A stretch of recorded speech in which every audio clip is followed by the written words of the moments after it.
சங்கீதம் 112 திருப்போம். 112வது சங்கீதம் 6, 7, 8 ஆகிய வசனங்கள். சங்கீதம் 112, 6, 7, 8 ஆகிய வசனங்கள். அவன் என்றென்றைக்கும் அசைக்கப்படாதிருப்பான், நீதிமான் நித்திய கீர்த்தி உள்ளவன். துர்செய்தியை கேட்கிறதுனால் பயப்படான், அவன் இருதயம் கர்த்தரை நம்பி திடனாயிருக்கும். அவன் இருதயம் உறுதியாயிருக்கும், அவன் தன் சத்துருக்கள் சரி கட்டுதலை காணும் மட்டும் பயப்படாதிருப்பான். 112ஆம் சங்கீதத்திலிருந்து ஆரம்பித்து கர்த்தருடைய வார்த்தையில உறுதியாயிருக்கிற இருதயத்தை குறித்து போதித்து வருகிறேன். இருதயம் கர்த்தருடைய வார்த்தையில் உறுதியாயிருக்குமானால் இங்கு சொல்லப்பட்டிருக்கிற மனுஷனை போல நாம் இருப்போம். இப்படித்தான் கர்த்தர் நம்மை காண்கிறார், இப்படிதான் நாம் இருக்க வேண்டும் என்று விரும்புகிறார். இது உங்களை குறித்த ஒரு படம். இதை தினந்தோறும் பார்க்கணும், இப்படிதான் இருக்கணும். அசைக்கப்படாதவர்களாக, பயப்படாதவர்களாக, சத்துருக்கள் அதாவது நமக்கு விரோதமாய் எழும்புகிற எல்லாம் ஒன்றுமில்லாமல் போகிற வரைக்கும் உறுதியாய் நின்று ஜெயத்தை எடுக்கிற வரைக்கும் அசைக்கப்படாமல் உறுதியாய் பயப்படாமல் இருக்கிறவர்களாக இருக்க வேண்டும். அதுதான் விசுவாச வாழ்க்கை. ஆனால் அது செய்வதற்கு சில சத்தியங்களை உள்ளே வைக்க வேண்டும் என்று சொன்னேன். அதில் முதலாவது சத்தியம், நான் புது சிருஷ்டி என்கிற சத்தியம். ரெண்டாவது,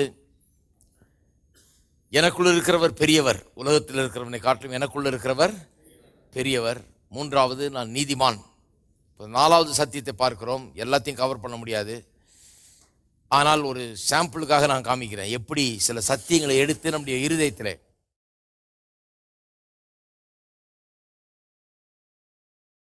எப்படி சில சத்தியங்களை எடுத்து நம்முடைய இருதயத்திலே நாம் வைக்க வேண்டியதாக இருக்கிறது. சில குறிப்பிட்ட சத்தியங்களை நாம் எடுத்து உள்ளத்தில் வைக்க வேண்டியதாக இருக்கிறது என்பதை குறித்து காண்பிக்கிறதுக்காக அப்படி சில சத்தியங்களை எடுத்து காண்பித்தேன். இன்னும் நிறைய எடுக்கலாம். இயேசுவின் நாமம், உடன்படிக்கை, இப்படிப்பட்ட சத்தியங்களை, முக்கியமான சில காரியங்களை எடுத்து இவைகளெல்லாம் உள்ளத்திலே வைக்க வேண்டும். அது எல்லாத்தையும் இப்போ கவர் பண்ண போகிறதில்லை, மற்ற காரியங்களை படிக்கும்போது அதெல்லாம் வரப்போகிறது. ஆகவே இப்போதைக்கு இதுவரைக்கும் முடித்துக்கொள்ளப் போகிறேன். அடுத்த வாரத்திலிருந்து விசுவாசத்தின் கோட்பாடுகள் சில காரியங்களை போதிக்க இருக்கிறேன் நான். ஆனால் மறுபடியும் நாம் ஒரு முறை பார்ப்போம். 4வது காரியம், 4வது சத்தியம். முதல்ல புது சிருஷ்டி என்கிற சத்தியம். 2வது, எனக்குள்ள இருக்கிறவர் பெரியவர். 3வது, நான் நீதிமான். 4வது ரொம்ப அதிமுக்கியமான ஒரு சத்தியம் என்னவென்று சொன்னால், நம்முடைய மீட்பு. நமக்கு மீட்பு உண்டாயிருக்கிறது. கிறிஸ்தவருடைய பிரச்சனையே என்னன்னு சொன்னால், இருக்கிறத விட்டுட்டு எவ்வளவோ இருக்குது ஆனால் ஒன்றுமே இல்லாதவர்கள் போல இருக்கிறார்கள்.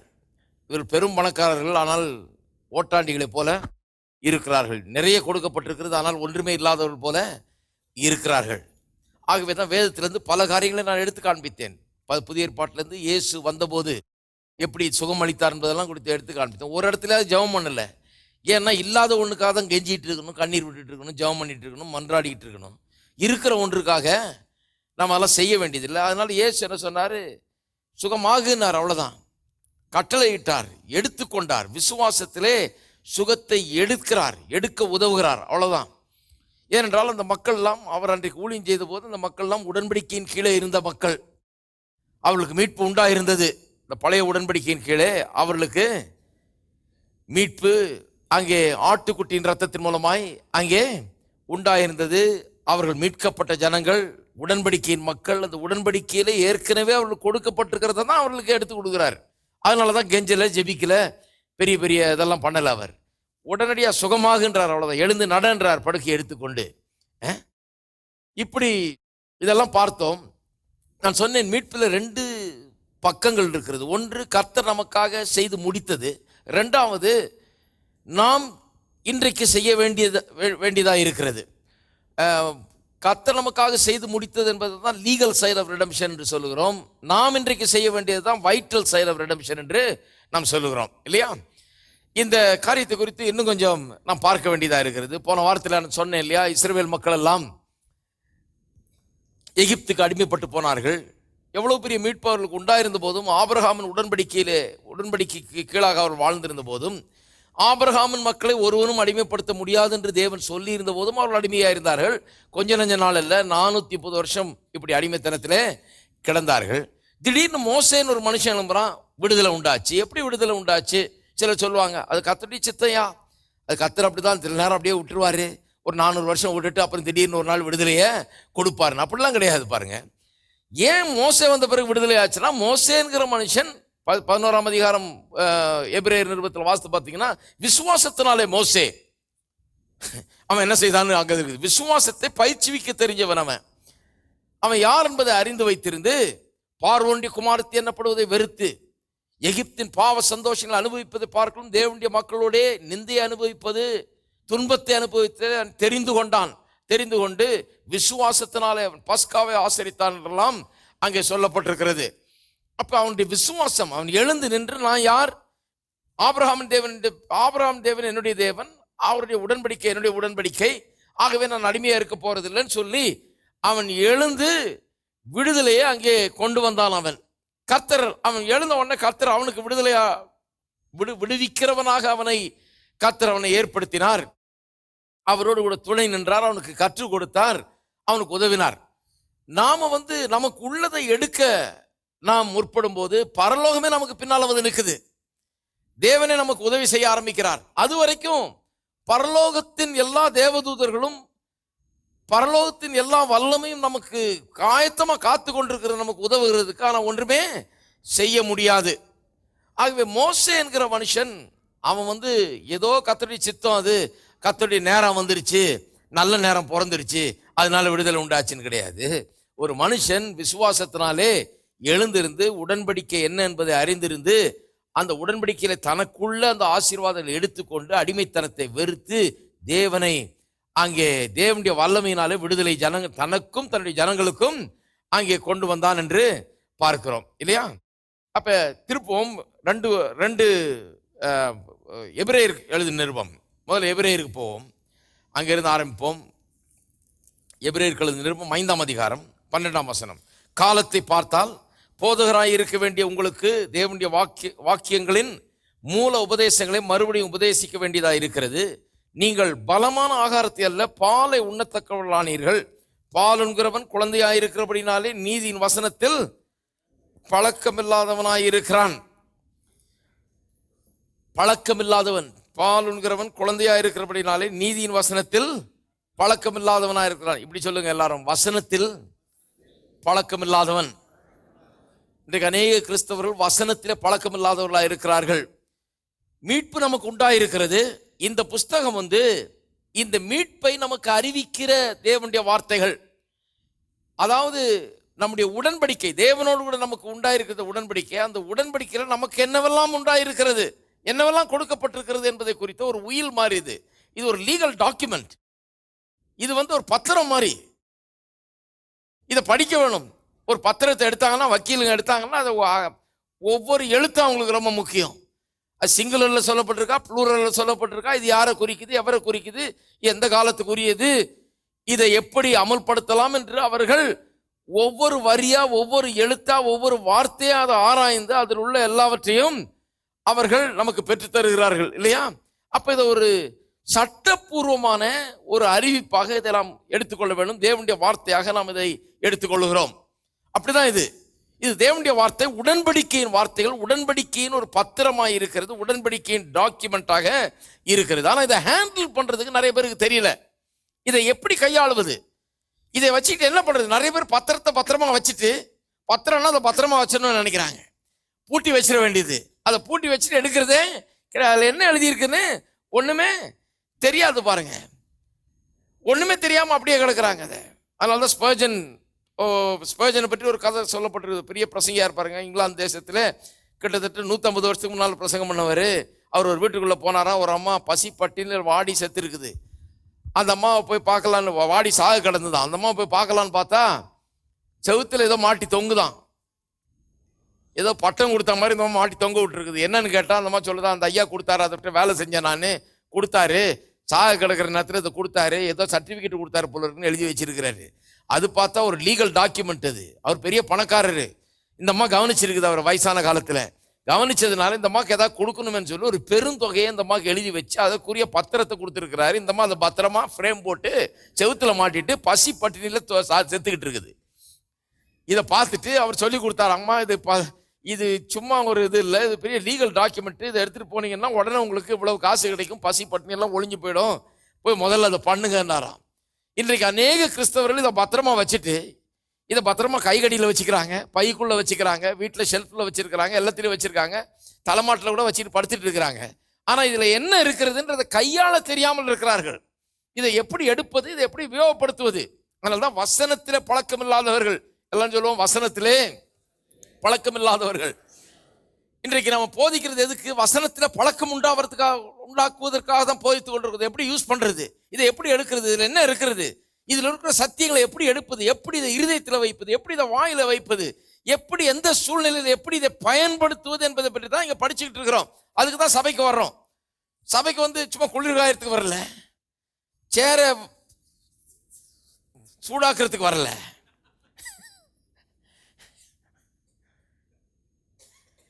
இல்ல பாஸ்டர் வரலன்னா அவர் கோச்சுக்குவார். ஒருத்தர் சொல்றாரு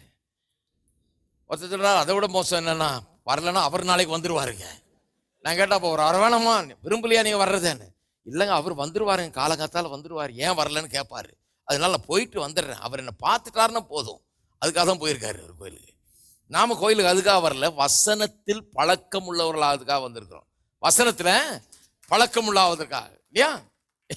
இங்க வர வர வசனத்துல பழக்கம் வந்தோம். எப்படி இதை யூஸ் பண்றது, இதுல என்ன இருக்குது, இதுல எப்படி எடுக்கிறது, எப்படி எனக்கு என்னுடைய சூழ்நிலைக்கு இதை எப்படி உபயோகப்படுத்துவது என்கிற பழக்கம் உண்டாக வேணும்.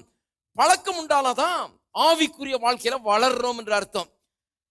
பாலுங்கிறவன் வசனத்துல பழக்கம் இல்லாதவனா இருக்கிறான் என்று சொல்லப்பட்டிருக்கிறது. குழந்தையா இருக்கிறபடினாலே வசனத்துல பழக்கம் இல்லாதவர்கள் அநேக கிறிஸ்தவர்கள் இன்றைக்கு குழந்தை கிறிஸ்தவர்களா இருக்கிறார்கள். அவர்களுக்கு வசனத்துல பழக்கம் இல்லை. வளர்ந்த கிறிஸ்தவர்கள் யாரு? அவர்கள் வசனத்துல பழக்கம் உள்ளவர்கள். பழக்கம்னா இதை எப்படி உபயோகப்படுத்துகிறது, இதுல என்ன இருக்கிறது, இதை எப்படி எடுக்கிறது, எப்படி இருதயத்தில் வைக்கிறது, வாயில வைக்கிறது, எப்படி பேசுகிறது, எப்படி அறிக்கை செய்கிறது, எப்படி இதுல நிக்கிறது, எப்படி இதை விசுவாசிக்கிறது என்பதை நன்றாக அறிந்தவர்கள். அப்ப இது உடன்படிக்கையின் புஸ்தகம். பழைய ஏற்பாட்டு காலத்திலே மோசேயை தேவன் தெரிந்து கொண்ட போது வெறும் ஜனங்களை கொண்டு வெளியே விடுன்னு தெரிந்து கொள்ளல. அவங்களுக்கு முக்கியமான பிரச்சனை என்னன்னா, ஆபிரகாம் மட்டும் தேவன் என்ன சொன்னார்ன்றதை அவங்க மறந்தே போனாங்க. அவங்களுக்கு யாருக்குமே தெரியல. பாருங்க, என்னன்னு ஒன்றும் விவரம் தெரிய மாட்டேங்குது. கொஞ்சம் பேர் தான் அதை ஞாபகம் வச்சுட்டு இருக்காங்க. தலைமுறையாக அதை மறந்து போனார்கள். எழுதப்பட்ட ஒரு டாக்குமெண்டாக அது இல்லை. அதனால மோசேக்கு தேவன் கற்பலகையில முதல்ல எழுதி கொடுத்து அதனுடைய விரிவாக்கத்தை 5 புஸ்தகங்களாக எழுதி கொடுக்க சொன்னாரு. அதுதான் மோசேக்கு தேவன் கொடுத்த ஒரு மாபெரும் வேலை. வேத புஸ்தகத்தில் நாம் வாசிக்கிற முதல் 5 புஸ்தகங்கள் மோசே எழுதினது என்று சொல்லுகிறார்கள்.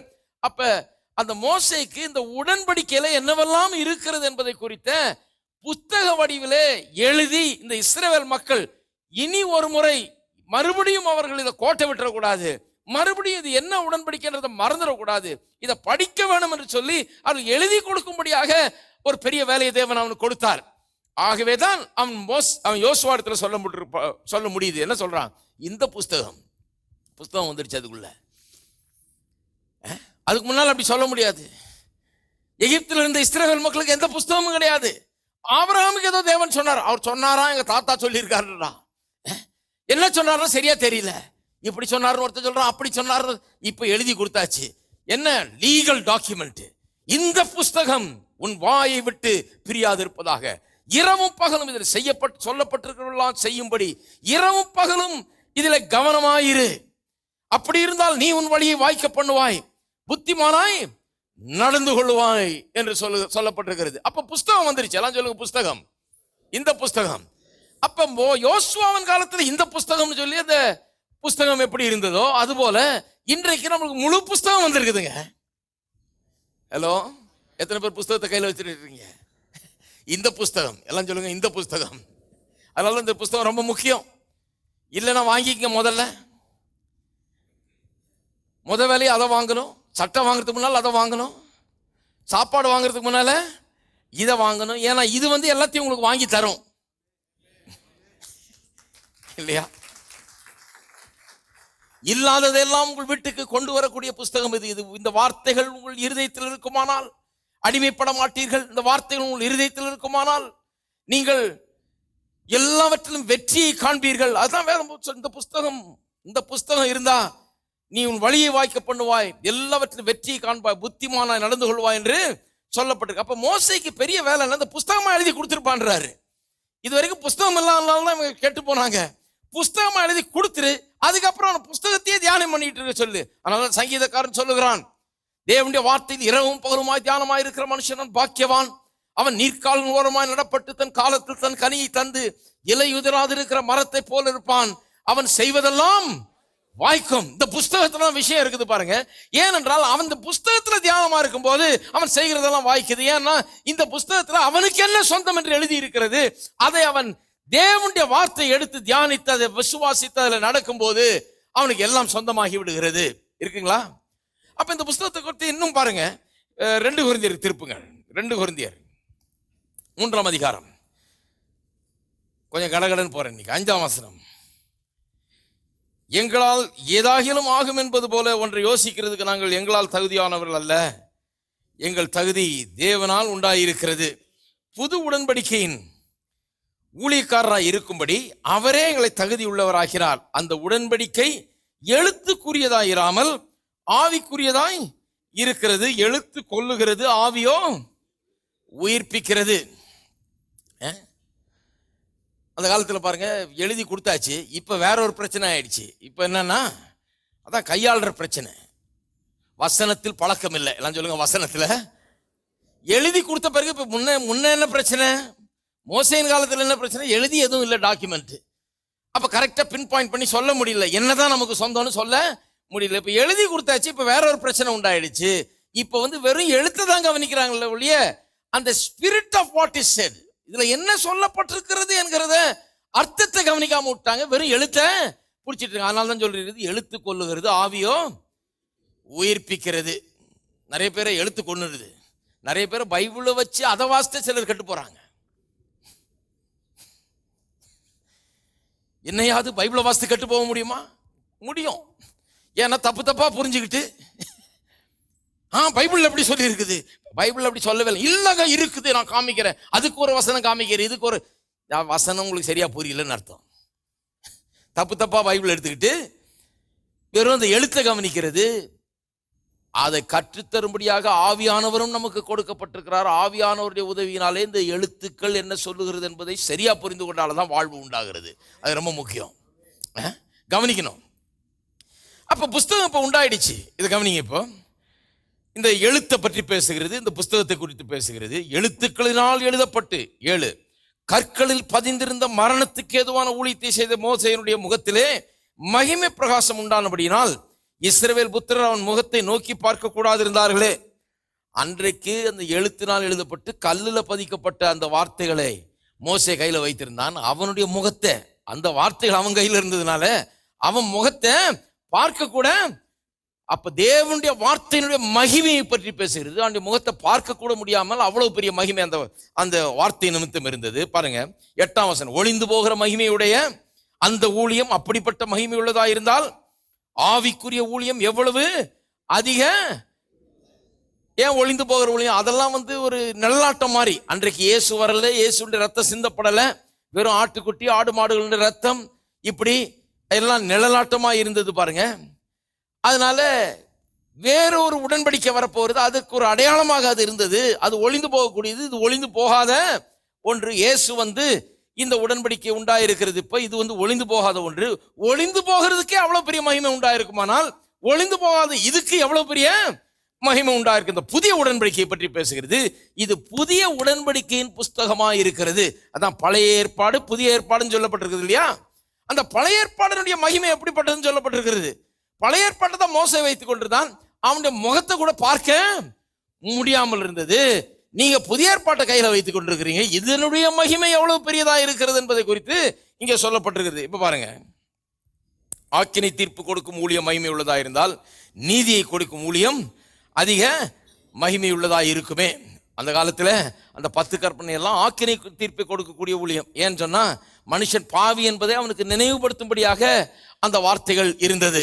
இந்த 10 கற்பனைகள் இங்க நீதியே கொடுக்கப்படுகிறது. இந்த வார்த்தைகள் நான் எப்படி நீதிமானா இருக்கிறேன் என்று சொல்லுகிற வார்த்தைகள். அதனுடைய மகிமை அவ்வளவு பெருசா இருக்கும்னா இதனுடைய மகிமை எவ்வளவு பெருசா இருக்கும்னு சொல்லப்படுகிறது. இப்படியாக 10ஆம் வசனம். மகிமைப்பட்டிருந்த அந்த ஊழியம் இந்த ஊழியத்திற்கு உண்டாயிருக்கிற சிறந்த மகிமைக்கு முன்பாக மகிமைப்பட்டது அல்ல. பழசையும் புதுசையும் கம்பேர் பண்றாரு. மகிமைப்பட்டிருந்த அந்த ஊழியம் இந்த ஊழியத்துக்கு உண்டாயிருக்கிற சிறந்த மகிமைக்கு முன் மகிமைப்பட்டது அல்ல. அன்றியும் ஒளிந்து போவதே மகிமை உள்ளதா இருந்ததானால் நிலைத்திருப்பது அதிக மகிமை உள்ளதாய் இருக்குமே. இப்படி பழைய உடன்படிக்கை குறித்து இப்படியெல்லாம் சொல்லப்பட்டிருக்குது. பழைய உடன்படிக்கைக்கு எவ்வளவு பெரிய மகிமை இருந்தது, இப்பொழுது நமக்கு உண்டாயிருக்கிற இந்த உடன்படிக்கை எவ்வளவு பெரிய மகிமை உண்டாயிருக்கும் என்று கொஞ்சம் கவனித்து பார்க்க வேணும். அப்ப பாருங்க, ஆபிரகாம் உடன்படிக்கைன்னு சொன்னோம், பழைய உடன்படிக்கைன்னு சொன்னால் இயேசு வரல, இயேசுவின் ரத்தம் சிந்தப்படலை, அதன் அடிப்படையில் ஒரு உடன்படிக்கை உண்டாகல. இருந்தா கூட அவர்களுக்கு உண்டான ஆசீர்வாதத்தெல்லாம் வாசித்து பாருங்க கொஞ்சம், எப்படிப்பட்ட ஆசீர்வாதங்கள்லாம் எப்படிதான் தெரியல. சிலர் என்ன சொல்லிடுறாங்க வாசித்துட்டு, சுகமா அது பழைய ஏற்பாட்டில் பிரதர், அது நானே உன் பரிகாரியே கர்த்தன் வசனம் எடுத்தா அது பழைய ஏற்பாட்டில் பிரதர். இப்ப புதிய ஏற்பாட்டில் என்ன ஆச்சுங்க, கடைசி அப்போஸ்தலர் சாகும்போது அது நின்றுடுச்சான். அப்ப நீங்க என்ன சொல்றீங்க, பழைய உடன்படிக்கை இதை விட பெரிய மேன்மையான உடன்படிக்கைன்றீங்களா? அப்ப சுகமெல்லாம் இருந்தது, இப்ப எல்லாம் ஒழிச்சிட்டாங்க எல்லாத்தையும். அப்ப அது ரொம்ப பெஸ்ட் ஆயிடுச்சு, இது ஒஸ்ட் ஆயிடுச்சு. அது ரொம்ப அருமையானதா இருக்குது, இது ஒண்ணுமே இல்லாததாயிடுதே. ஆனா வேதம் ஆப்போசிட்டா சொல்லுது, பழைய உடன்படிக்கைக்கும் புதிய உடன்படிக்கைக்கும் பெரிய வித்தியாசம் இருக்குது, இது ரொம்ப அதை விட அதிகமாக வாய்ந்தது என்று சொல்லப்பட்டிருக்கிறது. அதே போலதான் நிறைய பேர் செழிப்பை குறித்து பிரசங்கம் பண்ணும் போதெல்லாம் அவங்களுக்கு என்ன அப்ஜெக்ஷன், அதெல்லாம் பழைய ஏற்பாடு பிரதர். புதிய ஏற்பாட்டில் பாருங்க, புதிய ஏற்பாட்டில் என்ன தரித்திரமா, அதெல்லாம் பழைய ஏற்பாடு பிரதர். புதிய ஏற்பாட்டில் பாருங்க, புதிய ஏற்பாட்டில் என்னையா, இயேசு மாட்டு தொழுவத்தில் பிறந்தார், எங்கேயா சொல்லி இருக்குது, என்னன்னு கொஞ்சம் வாசிக்கணும். இயேசு யாரு, அவரை போய் சும்மா குப்பை தொட்டியில் இருக்கிற மாதிரி ஆக்கிடக்கூடாது பாருங்க, அறிவே இல்லாம பண்ணக்கூடாது சில காரியங்களை. அவர் யார், தேவாதி தேவன், கர்த்தாதி கர்த்தன், வானத்தையும் பூமியும் உண்டாக்கின தேவன். அவர் அங்க புல்லணையில கிடத்தி இருந்தாங்க, ஏன்னா வேற ரூம் கிடைக்கலங்க, நல்ல ஸ்வீட்டுக்கு தான் ட்ரை பண்ணாங்க, ஹோட்டல்ல கிடைக்காம அங்க கிடத்தி இருந்தாங்க. கொஞ்சம் கிடத்தின உடனே அதை பிடிச்சிக்கிட்டு தொங்குறாங்க இவங்க எல்லாம். அங்க கிடத்தினதுனால அவர் ஏழை தான் அப்படின்னு, அதனால அடியனும் ஏழை, இப்படியே எல்லாம் சந்ததியா ஏழை ஆகிறதுக்காக தீர்மானிச்சிட்டாங்க. ஆனால் வேதவசனம் என்ன சொல்லுகிறது, பழைய உடன்படிக்கையை காட்டிலும் புதிய உடன்படிக்கை அவ்வளவு மேன்மை உள்ளது, அங்கேயே அவ்வளவு பெரிய ஆசீர்வாதம். ஆபிரகாமுடைய காலத்திலேயே அவனுடைய பிள்ளைகளுக்கு அவ்வளவு பெரிய ஆசீர்வாதம்னா வேத வசனம் சொல்லுகிறது. கலாத்தியர் 3:29 நீங்கள் ஆபிரகாமின் சந்ததி, நீங்கள் கிறிஸ்துவனுடையவர்களானால் ஆபிரகாமின் சந்ததியா இருக்கிறீர்கள், கிறிஸ்துவுடனே உடன் சுதந்திரராயும் இருக்கிறீர்கள் என்று சொல்லப்பட்டிருக்கிறது. நான் சொல்லுகிறேன், அன்றைக்கு இருந்த ஆசீர்வாதங்கள்லாம் இன்னைக்கு இன்னும் பல மடங்கு பெருகிதான் வந்திருக்குது ஒழிய அதுல எந்த குறைவும் கிடையவே கிடையாது. கொஞ்சம் யோசித்து பார்க்கணும் பாருங்க. அப்ப பழைய உடன்படிக்கையை மேன்மைப்படுத்தி புதிய உடன்படிக்கை ஒண்ணுமில்லாத ஆக்கிறவங்களை நம்பாதீங்க. அது பழைய ஏற்பாடு, அது பழைய, எதுக்கு எடுத்தாலும் அது பழைய ஏற்பாடு, அது பழைய ஏற்பாடு. பைபிளை கூறு போட்டு அது ஆபிரகாமுக்கு, இது ஈசாக்குக்கு, இது யாக்கோபுக்கு அப்படின்னு இந்த வடையை பங்கு போட்ட குரங்கு மாதிரி நிறைய பேர் இருக்கிறாங்க பாருங்க. இது எல்லாருக்கும் அது அவருக்குங்க, இது இவருக்குங்க, இது மோசேக்கு சொல்லப்பட்டதுங்க, அது அங்க சொல்லப்பட்டதுங்க, இது அந்த யுகங்க, இது அந்த டிஸ்பென்சேஷன் தாங்க. அப்புறம் நமக்கு என்னதாங்க, நமக்கு நம்ம செத்து பரலோகம் போன பிறகு நமக்கு எல்லாம் கிடைக்கும். நமக்கு என்னதான் இருக்குதுன்னா செத்து, அப்ப செத்து பரலோகமாவது போவோம்னா அது கூட சந்தேகம். 2 பேர் வயலில் இருப்பார், ஒருத்தர் எடுத்துக்கொள்ளப்படுவார், ஒருத்தர் கைவிடப்படுவார்.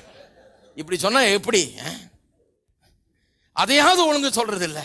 அதுலயும் ஒரு சந்தேகத்தை ஏற்படுத்தி வாழ்க்கையிலே சந்தோஷம் இல்லாத ஆக்கிற வேலையில இருக்காங்க. நான் சொல்லுகிறேன், நம்முடைய பாவங்கள் மன்னிக்கப்பட்டு கழுவப்பட்டு புதிய உடன்படிக்கை ஏற்படுத்தப்பட்டிருக்கிறது. பரலோகத்தில் மட்டும் இல்லை, இம்மையிலும் மறுமையிலும் நாம் ஆசீர்வாதத்தை பெறும்படியாக தேவன் ஏற்படுத்தி வைத்திருக்கிறார். இதெல்லாம் கொஞ்சம் யோசித்து பார்க்கணும். அப்ப பழைய உடன்படிக்கை மகிமை வாய்ந்ததா இருந்தது, அதை விட பெரிய மகிமை வாய்ந்ததா புதிய உடன்படிக்கை இருக்கிறது. நாம் மிகவும் பாக்கியம் பெற்ற மக்கள். ஆபிரகாமோட பெரிய ஆள் நாமெல்லாம். ஹலோ, நல்லா நிமிந்து உட்காருங்க. மோசேயை காட்டிலும் பெரிய ஆளு, யோசுவாவை காட்டிலும் பெரிய ஆளு. சும்மா அவங்கள பெரிய ஆளு நினைச்சிட்டு நான் ஒண்ணுமே இல்லை பிரதர்னு கூடாது. அப்ப பைபிள் விளங்கலன்னு அர்த்தம். அவங்களே அவ்வளவு பெரிய ஆளா, இப்படி எப்படி படிக்கணும் பைபிள்னா, அவங்களே அவ்வளவு பெரிய ஆளா இருந்தாங்க, நான் அப்புறம் எவ்வளவு பெரிய ஆளு. அவங்க வெறும் ஆடு மாடுகளின் ரத்தம் அதுதான் அவங்களுக்கு இருந்தது. எனக்கு இயேசுவின் ரத்தம் உண்டாயிருக்கிறது.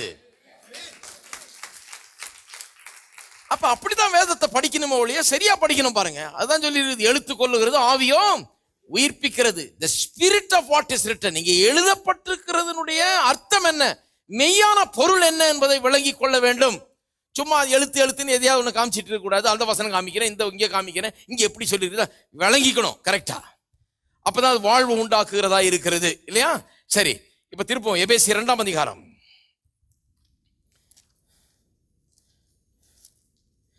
எபேசியர் 2ஆம் அதிகாரத்தில் உடன்படிக்கை எல்லாம் சொல்லுங்க. இது உடன்படிக்கையின் பத்திரம், சட்டப்பூர்வமான பத்திரம். புதிய உடன்படிக்கையிலே, மகிமையான உடன்படிக்கையிலே எனக்கு என்ன கொடுக்கப்பட்டிருக்கிறது என்பதை சட்டப்பூர்வமாக எழுதி இங்கே எனக்கு கொடுக்கப்பட்டிருக்கிறது. அதான் பைபிள்.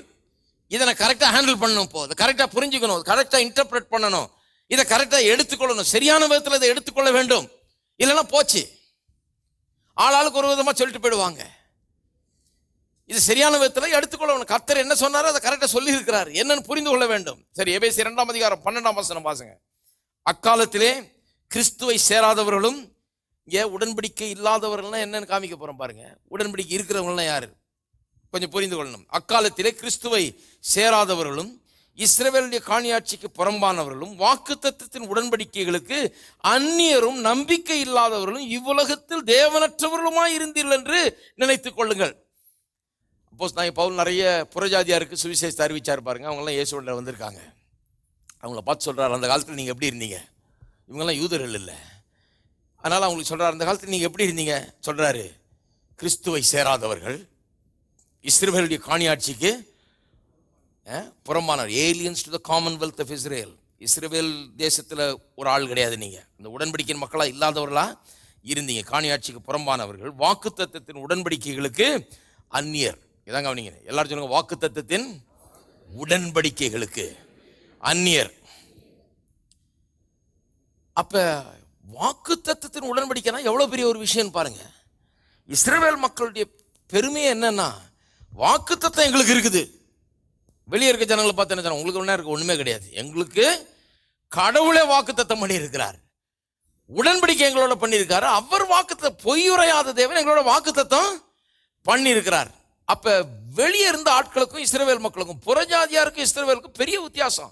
அவர்கள் என்ன, இஸ்ரவேல் மக்களை சேராதவர்கள் மட்டுமல்ல, காணியாட்சிக்கு புறமானவர்கள் மட்டுமல்ல, மெயினான விஷயம் என்னன்னா, அவர்கள் வாக்குத்தத்தத்துக்கு சொந்தக்காரர்கள் கிடையாது, உடன்படிக்கையின் வாக்குத்தத்தம் கிடையாது, உடன்படிக்கையும் கிடையாது, அந்த உடன்படிக்கையின் வாக்குத்தத்தமும் கிடையாது. உடன்படிக்கை இருந்தால் அந்த உடன்படிக்கையோட வாக்குத்தத்தமும் உண்டாயிருக்கிறது. உடன்படிக்கைனா சும்மா இல்லை, அந்த உடன்படிக்கையில சில காரியங்களை அந்த உடன்படிக்கை செய்தவர் நிறைவேற்றுகிறேன் என்று சொல்லுகிறார். அதுதான் வாக்குத்தத்தங்கள், அதுதான் பைபிள். அப்ப வெறும் உடன்படிக்கை கிடையாது, சும்மா உடன்படிக்கை பண்ணி என்ன பிரயோஜனம்? அந்த உடன்படிக்கையில் ஏதாவது விஷயம் இருக்கணுமே, ஏதாவது கொடுக்கப்படணுமே. அது என்ன கொடுக்கப்பட்டிருக்கிறது தான் பைபிள். பழைய ஏற்பாட்டுக்காரர்களுக்கு அவர் உடன்படிக்கையின் வாக்குத்தத்தத்தை பெற்றவர்கள், அதுல பெரிய பெருமை பாராட்டுறாங்க பாருங்க.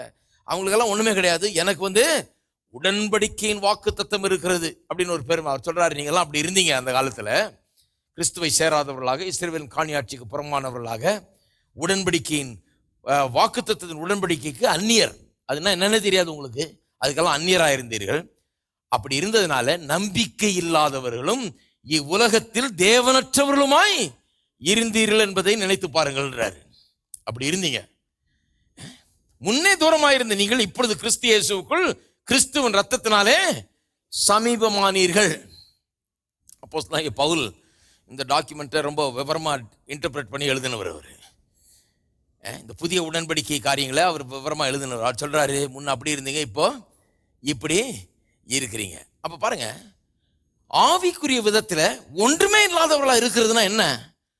ஒரு உடன்படிக்கை கிடையாது, அந்த உடன்படிக்கையில் இருக்க வாக்குத்தத்தம் ஒண்ணுமே கிடையாது. Spiritual bankruptcy. ஆவிக்குரிய விதத்துல ஒண்ணு இல்லாத ஆளுன்னா யாரு? அவனுக்கு எந்த உடன்படிக்கையும் கிடையாது, எந்த வாக்குத்தத்தமும் கிடையாது, அவன் தான் ஒண்ணு இல்லாதவன், ஆவிக்குரிய விதத்துல ஒண்ணுமே இல்லாதவன். அப்படித்தான் புறஜாதி மக்கள் இருந்தார்கள். இஸ்ரவேல் மக்கள் அப்பனா எப்படி இருந்தாங்க? they were rich. ஹலோ, இஸ்ரவேல் மக்கள் ஒண்ணு இல்லாதவன் சொல்ல முடியாது, பேங்க்ரப்ட்னு சொல்ல முடியாது, அவர்கள் பெரிய பணக்காரர்கள். அவர்களுக்கு ஏராளமான வாக்குத்தத்தங்கள் கொடுக்கப்படும். தேவாதி தேவனே அவர்களோடு உடன்படிக்கை பண்ணி இருக்கிறாரு. உடன்படிக்கையின் வாக்குத்தத்தங்கள் அவர்கள் கொடுக்கப்பட்டிருக்கிறது. அப்ப அவர்கள் பெரிய ஆட்கள் பாருங்க, பாக்குறீங்களா எப்படின்னு? அவர்கள் இப்ப ஏழைகள் கிடையாது, அவர்கள் ஒண்ணு இல்லாதவர்கள் கிடையாது. உடன்படிக்கையின் வாக்குத்தத்தங்களுக்கு அவர்கள் சொந்தக்காரர்கள். மற்றவர்கள் என்ன? பேங்க்ரப்ட், ஒண்ணுமே கிடையாது, அவர்கள் நம்பிக்கையே கிடையாது, தேவனற்றவர்கள். அவங்களுக்கு என்ன இருக்கு? எதுவும் எதிர்பார்க்க முடியாது வாழ்க்கையில.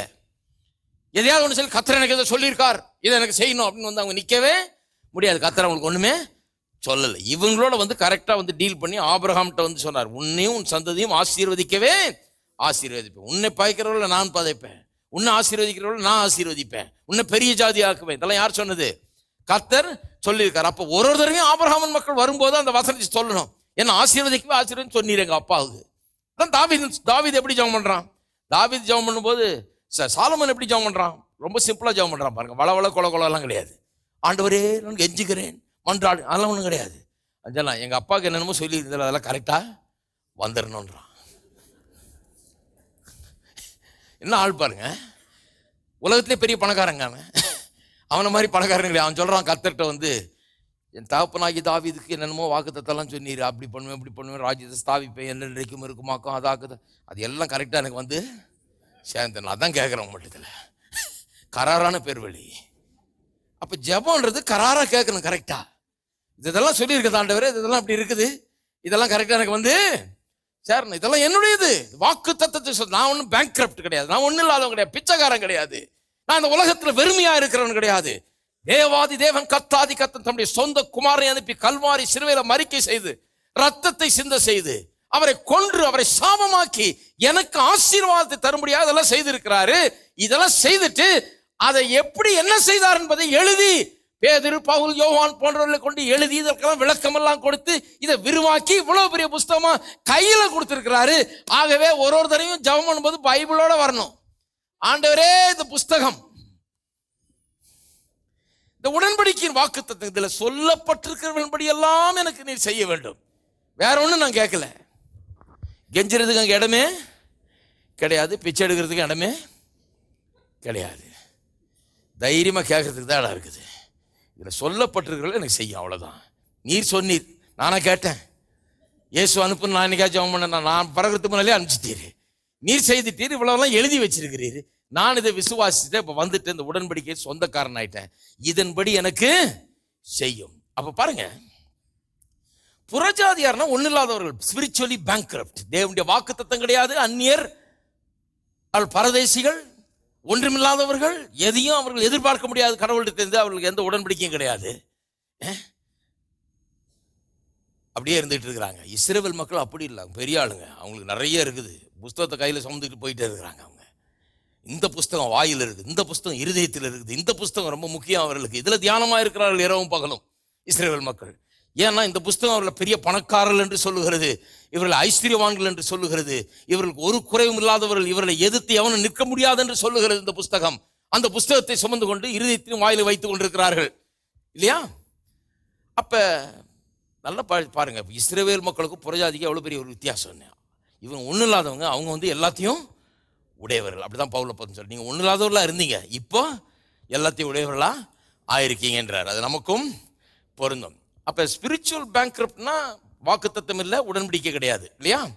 நான் சொல்லுகிறேன் இன்னொரு விதமான ஸ்பிரிச்சுவல் பேங்க்ரப்ட்ஸ் இருக்குது. அது என்னன்னா, வாக்குத்தத்தங்கள் உடன்படிக்கைலாம் இருந்தோம், அதை பற்றி ஒன்றும் தெரியாதவர்களாக அந்த உடன்படிக்கையின் வாக்குத்தத்தங்களை எப்படி கையாளுவது என்று அறியாமல் இருக்கும்போது பேங்க்ரப்ட் ஆயிடுறோம். நம்ம ஒண்ணுமே இல்லாதவர்களை போல இருக்கிறோம், பிச்சைக்காரர்களை போல ஆயிடுறோம், ஒண்ணுமே இல்லாதவர்களை போல.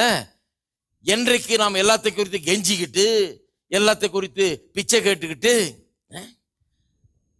நான் சொல்றது ஒருத்தர் சொல்றாரு பாருங்க, நீங்க சொல்லும் போதெல்லாம் யோசிப்பேன், பாஸ்டர் ரொம்ப பாவம், இந்த ஜனங்களை கிண்டல் பண்றாரு, அப்படியா எல்லாம் பண்றாங்க, இவர் தான் சொல்றாரு அப்படின்னு. அப்புறம் சொன்னாரு, அப்புறம் பாஸ்டர் நான் ஒரு இடத்துக்கு போயிருந்தேன், ஒருத்தர் ஜெபம் பண்ணாரு பாருங்க, ஒரு வீட்டுக்கு வந்து ஒருத்தர் ஜெபம் பண்ணிட்டு இருந்தாரு, அங்க போன அப்பதான் தெரிஞ்சது நீங்க ஏன் இப்படி சொல்றீங்கன்னு. அவர் சொல்றாரு, ஆண்டவரே பிச்சைக்காரர்களாய் நாங்கள் கேட்கிறோம், பிச்சை கேட்கிறோம்னாரு. அப்பதான் புரிஞ்சு அவர் சொல்றது கரெக்ட், இதைத்தான் சொல்லிட்டு இருக்கிறாரு அவர்.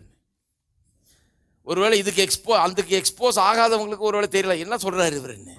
இந்த மாதிரி ஆட்கள் கொஞ்சம் பேர் இருக்கிறாங்க. என்னைக்காவது ஒரு நாள் அவங்க பார்வையில் வந்தீங்கன்னா ஓடியே போயிடுங்க தூரமா,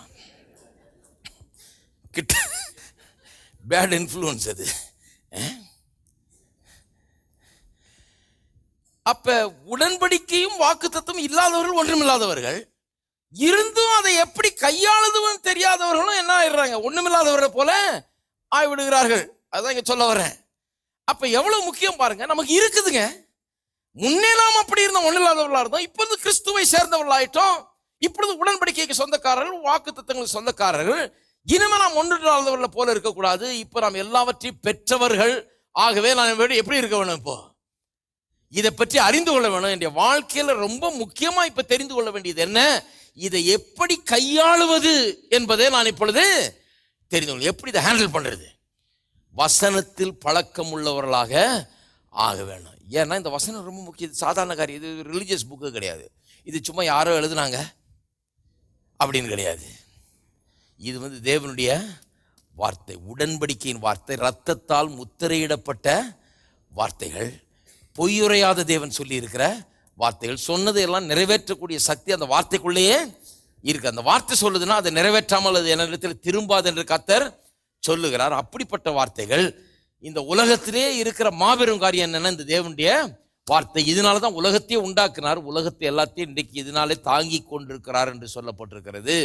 ஆகவே நான் என்ன பண்ண வேணும்? எல்லாவற்றை காட்டிலும் இதை எப்படி கையாளுவது என்பதை நான் அறிந்து கொள்ள வேண்டும்.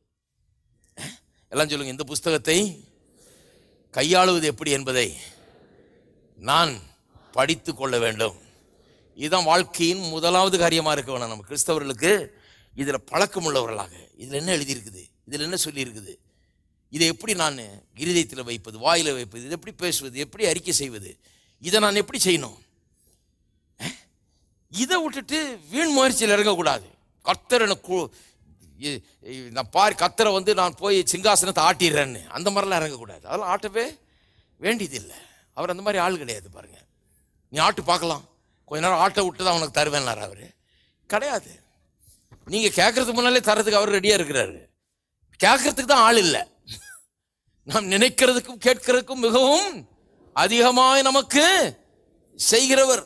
அப்ப பாருங்க, இது வீண் முயற்சியில் இறங்குறதுக்கு பதிலா அப்படி பண்ணிடுறேன், இப்படி பண்ணிடுறேன், ஏறிடுறேன், இறங்கிடுறேன்னாக்கும் இதெல்லாம் விட்டுட்டு என்ன பண்ணணும்? இந்த முயற்சியில் இறங்கணும். எந்த முயற்சியில்? இதில் என்ன எழுதி இருக்கிறது என்பதை அறிந்து கொள்கிற முயற்சியில், இதை எடுத்து இருதயத்திலையும் வாயில் வைக்கிற முயற்சியில், இதை நம்புகிற விசுவாசிக்கிற முயற்சியில் நான் இறங்க வேண்டும். இதை பெருசாக நினைக்க வேணும். இதை எடுத்து இதை படிக்க வேணும், இதை ஆராய வேண்டும். ஏனென்றால் இது பொய்யுரையாத தேவன் சொல்லியிருக்கிற வார்த்தைகள் இல்லையா? சரி, இப்போ பாருங்க, இதெல்லாம் பாருங்க. இஸ்ரவேல் மக்களை பார்த்தீங்கன்னா இவ்வளோ உடன்படிக்கை இருந்துட்டு தான் அவங்க என்ன பண்ணாங்க? அவங்க பழக்கம் இல்லாதனால அந்த உடன்படிக்கைனா என்னன்னு தெரியல, அதில் போய் சாஞ்சிக்க முடியல, அதை போய் எடுக்க முடியல, அதை பேச முடியல. அதனால தான் 430 வருஷம் அப்படியே கிடந்தார்கள். கிடந்துக்கிட்டு அவங்களும் ஜெபம் பண்ணாங்க. வாசித்து பாருங்க, பைபிளில் சொல்லியிருக்குது.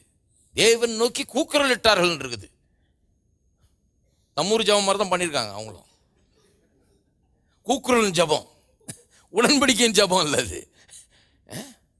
ஆபிரகாம் இன்னைக்கு அது கூக்குரல் இட்டானா கிடையாது. அவன் அவர்கிட்ட பேரம் பேசுறான். நல்லா வாசித்து பாருங்க, அவன் தைரியமா பேசுறான் அவர்கிட்ட.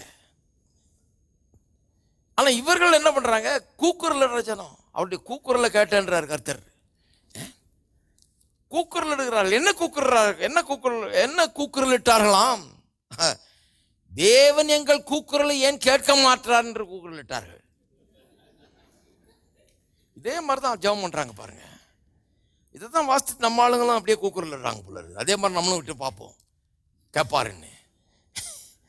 430 வருஷமா கேட்கல, அதை சொல்லிடுறேன் உங்களுக்கு முதல்லயே. இப்போ நீங்களும் 430 வருஷமா அதுக்கு ரெடியா இருக்கிறதுனா கூக்குரல் இடுங்க. கர்த்தர் கூக்குரல் கேட்கல. ஏன் கடைசியில் விடுதலை உண்டாச்சுன்னா, மோசே என்கிற மனுஷன் விசுவாசத்திலே கையில் எடுத்தான் எல்லாத்தையும், உடன்படிக்க. உடனே கர்த்தர் அவனுக்கு உதவி செய்தார். ஏன் உதவி செய்தார்? கூக்குரல் இட்டதுனால அல்ல. பைபிளை சரியா புரிஞ்சுக்கணும். அதுதான் கர்த்தர் ஆபிரகாமோடு தாம் உண்டு பண்ணின தம்முடைய உடன்படிக்கையை நினைவு கூர்ந்தார். அதாங்க சொல்லி இருக்குது. இவங்க கூக்குறதுக்கெல்லாம் அவர் அசைறவர் இல்லைங்க. அசைஞ்சிருந்தா 430 வருஷம் இல்லை, 43 நிமிஷத்திலே கொடுத்துட்டு இருப்பாரு, 4 நிமிஷத்திலே கொடுத்துட்டு இருப்பாரு.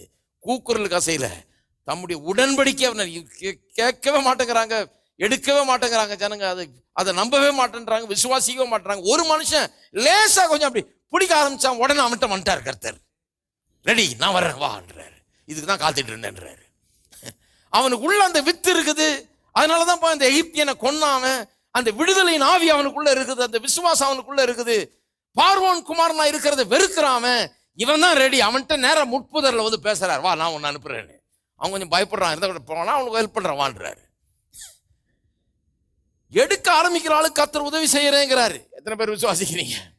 இதை நல்லா புரிந்து கொள்ள வேண்டும். அப்ப நம்முடைய தீர்மானங்கள் எவ்வளவு முக்கியம் பாருங்க. இவ்வளவு பெரிய உடன்படிக்கை வைத்துக்கொண்டு, இந்த வார்த்தைகளை வைத்துக்கொண்டு, உடன்படிக்கை வாக்குத்தத்தங்களை வைத்துக்கொண்டு சும்மா கூக்குரல் இட்டு இருக்க கூடாது. என்ன பண்ணணும்? தீர்மானம் எடுக்கணும். இந்த உடன்படிக்கையை நான் சொந்தமாக்காமல் நான் விடுறதில்லை. இதில் சொல்லி இருக்கிற வார்த்தைகள் எல்லாம் எனக்கு சொந்தம், இது எனக்கு வந்து சேர வேணும் என்ற ஒரு பெரிய தீர்மானத்தை நாம் எடுக்க வேணும். சரி, எபிரேயர் 7ஆம் அதிகாரத்துக்கு திருப்போம். பெரிய விஷயத்தை பார்க்க போறோம். எபிரேயர் 7ஆம் அதிகாரம் 22ஆம் வசனம். இந்த உடன்படிக்கை இன்னும் கொஞ்சம் பார்ப்போம். இந்த உடன்படிக்கையின் புஸ்தகம் தானே இது, உடன்படிக்கையின் கான்ட்ராக்ட், இது அக்ரிமெண்ட். இது இந்த உடன்படிக்கையின் ஷரத்துக்கள்லாம் இதில் எழுதப்பட்டிருக்கிறது. என்னெல்லாம் நமக்கு கொடுக்கப்பட்டிருக்கிறது எல்லாம் இதில் சொல்லப்பட்டிருக்கிறது இல்லையா? உடன்படிக்கையின் புஸ்தகம் எல்லாம் சொல்லுவோம். உடன்படிக்கையின் புஸ்தகம் எபிரேயர் 7:22 வாசிக்கிறேன். அவ்வளவு விசேஷித்த உடன்படிக்கைக்கு பிணையாளியானார், அன்றியும் அவர்கள் மரணத்து நிமித்தம் நிலைத்து இருக்க கூடாதவர்களானபடியால் ஆசாரியராக்கப்படுகிறவர்கள் அநேகராயிருக்கிறார்கள். கொஞ்சம் கவனிங்க, அவ்வளவு விசேஷித்த உடன்படிக்கைன்னு சொல்லப்பட்டிருக்கிறது. இந்த வேத புஸ்தகத்தை தேவனுடைய ஆவியினாலே ஏவப்பட்டு எழுதின இந்த தேவ மனுஷன் சொல்றாரு, அவ்வளவு விசேஷித்த உடன்படிக்கை. இன்றைக்கு நிறைய கிறிஸ்தவர்களுக்கு இந்த உடன்படிக்கை எவ்வளவு விசேஷமானதுங்கிறது இன்னும் விளங்கிக்கல. இந்த உடன்படிக்கையை பற்றிலாம் பிற்காலத்தில் பேச போறேன், அதை பற்றியே தனியாக எடுப்போம் நம்ம, உடன்படிக்கையை தனியாக. ஆனால் இது எவ்வளவு விசேஷமான உடன்படிக்கைங்கிறது அநேக கிறிஸ்தவர்களுக்கு இந்த உடன்படிக்கையை குறித்த சத்தியமே இன்றைக்கு தெரியாமல், எவ்வளவு விசேஷத்த உடன்படிக்கை, எவ்வளவு பெரிய ஒரு காரியம் இது, என்ன பண்ணியிருக்கிறார் இதில் அப்படிங்கிறது விளங்கல. இந்த ஆளுக்கு விளங்கிடுச்சு. அவர் சொல்றாரு அவ்வளவு விசேஷத்த உடன்படிக்கை. இன்னைக்கு நிறைய கிறிஸ்தவங்க அந்த வார்த்தையை சொல்லவே முடியாது. அதை கவனிங்க. அப்போ வாசிப்போம் 24. இவரோ என்றென்றைக்கும் நிலைத்திருக்கிறபடினாலே மாறி போகாத ஆசாரியத்துவம் உள்ளவராய் இருக்கிறார். அதாவது பழைய உடன்படிக்கையின் கீழே நிலைத்திருக்க கூடாதவர்களானபடியால் ஆசாரியராக்கப்படுகிறவர்கள் அநேகராய் இருக்கிறார்கள். 23ஆம் வசனம் சொல்லுது. இவரோ கம்பேர் பண்ணுது பழைய ஏற்பாடு ஆசாரியரையும் புதிய உடன்படிக்கையின் ஆசாரியரையும். இவரோ என்றென்றைக்கும் நிலைத்திருக்கிறபடினாலே மாறி போகாத ஆசாரியத்துவம் உள்ளவராய் இருக்கிறார். மேலும் தமது மூலமாய் தேவனிடத்தில் சேர்கிறவர்களுக்காக வேண்டுதல் செய்யும்படிக்கு அவர் எப்பொழுதும் உயிரோடு இருக்கிறவராகையால் அவர்களை முற்றுமுடிய ரட்சிக்க வல்லவராயும் இருக்கிறார். பரிசுத்தவும் குற்றமற்றவரும் மாசில்லாதவரும் பாவிகளுக்கு விலகினவரும் வானங்களிலும் உயர்ந்தவருமாயிருக்கிற இவ்விதமான பிரதான ஆசாரியரே நமக்கு ஏற்றவராய் இருக்கிறார். அப்ப என்ன சொல்ல வருது? நான் சுருக்கமா சொல்றேன். இதை என்ன ஏன் இப்படி சொல்லுது? ஏன் இந்த இயேசுவை பற்றி இவ்வளவு ரொம்ப விசேஷமா சொல்லுது? உடன்படிக்கை ரொம்ப விசேஷமான உடன்படிக்கைன்னு சொல்லியிருக்குது. இந்த உடன்படிக்கையில் என்ன விசேஷம்னா இயேசு தான் விசேஷம். அதுதான் இப்படி சொல்லியிருக்குது. இந்த உடன்படிக்கையின் விசேஷமே இயேசு. ஏன் இயேசு விசேஷம்? இயேசு தான் இந்த உடன்படிக்கைக்கே அஸ்திபாரமா இருக்கிறார், ஃபவுண்டேஷனா இருக்கிறாரு. இந்த உடன்படிக்கைக்கு கேரண்டியா இருக்கிறாரு, ஷூரிட்டியா இருக்கிறாரு. இதற்கு அச்சாரமாக இது நிச்சயமா நிறைவேறும் என்கிறது நமக்கு கையில கொடுக்கப்படல. யார் கையில கொடுக்கப்பட்டிருக்கிறது? அவருடைய கையில கொடுக்கப்பட. அவர் இது நிறைவேறும் என்கிறத நமக்கு அதுக்குரிய கேரண்டியும் ஷூரிட்டியும் நமக்கு தந்திருக்கிறார். அவர் தான் கேரண்டி, அவர் தான் ஃபவுண்டேஷன், அவர் தான் ஷூரிட்டி. இது நிச்சயமா நிறைவேறும். நாம் ஒன்றும் இல்லை, விசுவாசித்து அதை எடுத்துக்கொள்ளணும். அதுதான் நம்முடைய பங்கு ஒழிய இது நிறைவேறுமா நிறைவேறாதன்றது நம்முடைய இது கிடையாது. அது அவருடைய இதில் இருக்குது. அதனால்தான் அவரை பற்றி இங்கே ரொம்ப அதிகமாக சொல்லப்பட்டிருக்கிறது. பழைய ஏற்பாட்டு காலத்தில் வேறு விதமான பிரதான ஆசாரியர்கள் இருந்தார்கள். அவர்களுக்கே பாவம் இருந்தது. அவருடைய பாவம் முதல்ல கழுவப்பட வேணும், அவர்கள் சுத்திகரிக்கப்பட வேணும், அவர்கள் எல்லாம் செய்யப்பட வேண்டியதாக இருந்தது. ஆனால் இவரோ அப்படிப்பட்டவர் அல்ல. அதுவும் இல்லாமல் இவர் நித்தியமானவர், இவர் இம்மார்டல், இவர் சாகாதவர், என்றென்றைக்கும் நிலைத்து நிற்கிறவர் என்றெல்லாம் இங்கே சொல்லப்பட்டிருக்கிறது இல்லையா? அப்ப இவர் தான் அஸ்திபாரம், இவர் தான் கேரண்டி, இவர் தான் ஷூரிட்டி. அப்ப பாருங்க 27ஆம் வசனம். அவர் பிரதான ஆசாரியர்கள் போல முன்பு சொந்த பாவங்களுக்காக, அவர் பிரதான ஆசாரியர்கள் போல, அதாவது பழைய ஏற்பாட்டு பிரதான ஆசாரியர்கள் போல முன்பு சொந்த பாவங்களுக்காகவும் பின்பு ஜனங்களுடைய பாவங்களுக்காகவும் நாடோறும் பலியிட வேண்டுவதில்லை. ஏனெனில் தம்மை தாமே பலியிட்டதினாலே இதை ஒரே தரம் செய்து முடித்தார். நியாயப்பிரமாணமானது பலவீனம் உள்ள மனுஷர்களை பிரதான ஆசாரியராக ஏற்படுத்துகிறது. நியாயப்பிரமாணம்னா பழைய உடன்படிக்கை, அதை தான் அப்படி சொல்லியிருக்குது. பலவீனமான மனுஷர், அதெல்லாம் பலவீனமான மனுஷரை அடிப்படையாக கொண்டது. அந்த மனுஷர் தான் இருந்தாங்க, அவங்கள வச்சு தான் செய்ய வேண்டியதா போச்சு. ஆபிரகாமையே எடுத்துக்கொள்ளுங்க, அவனுக்கு ஆண்டவர் சொன்னார் உனக்கு குழந்தையை தருவேன்னார். வானத்து நட்சத்திரத்தை போல உனக்கு குழந்தை தரேன்னா அவன் என்ன பண்ணிட்டான்? மனைவி பேச்சை கட்டு கொஞ்சம் அவசரப்பட்டு பெரிய பிரச்சனையே ஒன்று உண்டாயிடுச்சு. கடைசியில் வேறொரு குழந்தைய பெற்றெடுத்துலாம், கொஞ்சம் ஷார்ட்க்கு கற்று கொஞ்சம் ஹெல்ப் பண்ணலாம் அப்படின்னு. இனிமே எங்கே அவர் வந்து குழந்தையை தந்து என்னைக்கு ஆக போகிறதுன்ட்டு அவன் கொஞ்சம் கத்தருக்கு ஹெல்ப் பண்ணுற வேலையில் இறங்கிட்டா பாருங்க. ஏன்னா மனுஷனை வச்சு தான் செய்ய வேண்டியதாக இருக்குது. அவன் அப்படி தான் இருக்கிறான், அந்த லெவலில் தான் இருக்கிறான். அவனை வச்சு தான் ஏதாவது பண்ணணும். கர்த்தர் என்ன பண்ணுறது? மனுஷன். ஆனால் இப்போ இருக்கிற இந்த புதிய உடன்படிக்கையில் சாதாரண மனுஷன் இல்லை, தெய்வீகமான மனுஷன். இயேசு கிறிஸ்து எனும் மனுஷன் ஒருபோதும் தோற்காத ஒரு மனுஷன். பாவம் அவரை தொட முடியாது. அதனால தான் சொல்லப்பட்டிருக்கிறது, பரிசுத்தரும் குற்றமற்றவரும் மாசில்லாதவரும் பாவிகளுக்கு விலகினவரும் வானங்களில் உயர்ந்தவருமாயிருக்கிற இவ்விதமான பிரதான ஆசை. இப்ப சாதாரண மனுஷன்ல டீல் பண்ணல. இந்த புதிய உடன்படிக்கையின் ஸ்ட்ரெங்த், இதனுடைய பலமே எதில் இருக்கிறதுனா இயேசு கிறிஸ்து என்கிற இந்த மனுஷனிலே இருக்கிறது. இந்த உடன்படிக்கையின் எல்லா காரியங்களும் இவரிலே இருக்கிறது.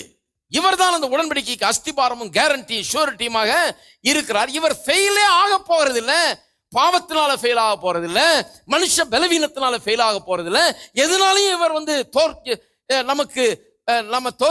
நம்மை தோல்விக்குள்ளாக இவர் ஆக்க முடியவே முடியாதுங்கிறது தான் அப்படி சொல்றாரு பாருங்க. சொல்லிட்டு இப்ப சொல்றாரு பாருங்க 28, நியாயப்பிரமாணமானது பலவீனமுள்ள மனுஷரை பிரதான ஆசாரியராக ஏற்படுத்துகிறது. நியாயப்பிரமாணத்திற்கு பின்பு உண்டான ஆணையோட விளங்கிய வசனமோ என்றென்றைக்கும் பூர்ணரான குமாரனை.